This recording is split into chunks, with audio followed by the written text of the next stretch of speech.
Meet Jess and her dog Nutmeg. Now, it's true to say this beautiful Jack Russell puppy is adorable, but also a handful. Time to call in the expert.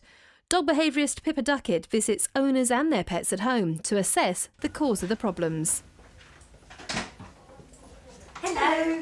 Hi there. This is Nutmeg, is it? This is Nutmeg. Lovely. Nice to meet you. I'm Pippa. Hi, Jessica. Hello. Hello. Right, I'm just going to ignore her at the moment. I'll explain everything that I'm doing. What are the main sort of problems that you have with her?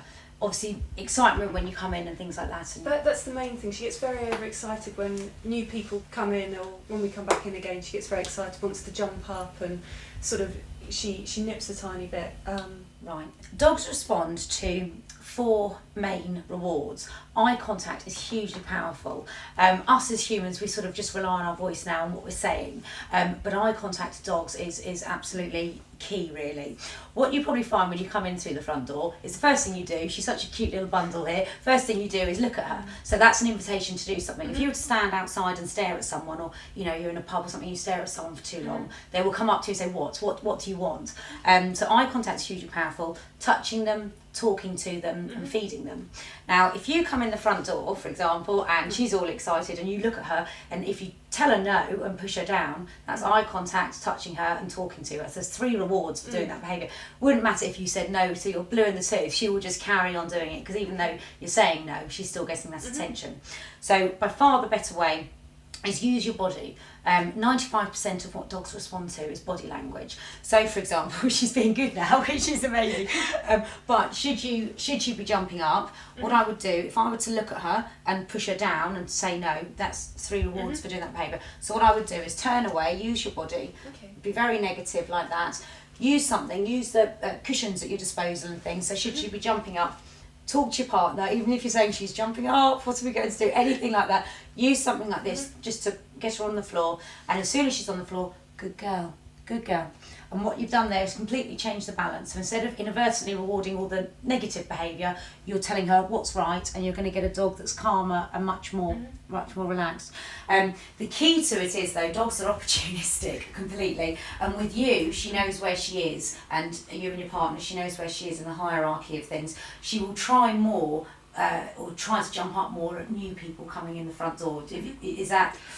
Yeah, it's mainly, especially when we first got her as a puppy, and everyone wanted to come round and see her, and it was just so hard. It was never an enjoyable experience. She was just so out of control and jumping up and just dashing around, and it was sort of, it's just embarrassing apart from anything else. She'd really want to show off. Isn't she cute? And she's sort of like snapping at them and jumping around, and we found it really hard to be able to keep control of that situation. And just keep, you're absolutely, that's exactly as many dogs experience. And what you're doing though is training them that every time someone comes in the front door, they get this attention, and they get overexcited, and that's just learned behaviour then. So every time there's a knock at the front door, a dog will go crazy like that.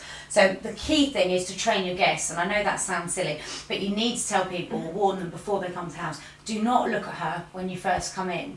And I always sort of say, try to ignore her for a couple of minutes, because really by that point, she's done all her behaviours and jumping up, and she's not got attention from one person, so she'll go to the next and go to the next. If everyone sort of ignores her, and even if you're all saying, right, isn't this hard, we're all ignoring her, so you laugh and then you relax, you see. And then as soon as you sit down and she's calm like that, good girl, and have as much interaction as you want when she's like this. If you're instigating it, that's fine. Pippa's experience with animals is extensive, but how does she think problems begin? Giving in to our dogs, I think. Dogs aren't instinctively vicious or nasty or anything, but they're opportunists, and if they can get away with things, they will do, and then they'll keep edging up to the next level each time.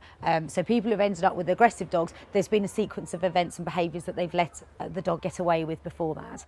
Obviously, the work between owner and pet is essential to establish, but once they've begun training, what should they do next? The main thing now to carry on with is the basic training. She's already done really well with the sitting, the down and things like that, but it's practicing it every day over the food, so it's just asking the dog to do something before it gets its reward, and building up inside the home all those things, and then she can start taking that outside where there are more distractions. Your dog won't suddenly heel outside if it doesn't even know to do it inside, so build it up inside, then build it up when you get outside and there's loud bangs and noises and children and everything like that, and then you'll get a dog that's listening to you inside and also outside, which is the most important thing.